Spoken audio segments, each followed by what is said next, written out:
વેળા જે બોલી જશે અરે બાપા કેવડાય ના લાવું અને લાવું એટલે આખેર પાખેર નો ગોમ જોવા ના ચડાવું અરે વળગું એટલે હવારે ચોટું હોજે બાપા ના કેવડાવું તો મન તારી મેરડી નહીં કહેવાની ઓ ભાઈ હવારે ચોટું હોજે વળું એટલે હવા હું ઢેકલો ના વગાડાવું અરે ગે ગોમાખું જોવા ના ચડાવડાવું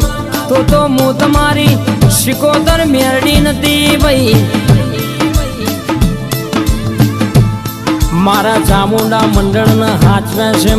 હાચવે રાખજે મારી ગઢ ચોટીલાની ચામુંડ મારી ખોડિયાલ મુગલોની મારી મેરડી જીભાઈ શિકોતર જોગણી કોઈ દાળો ઓના મેલ્યા નહીં મેલતી નહીં માં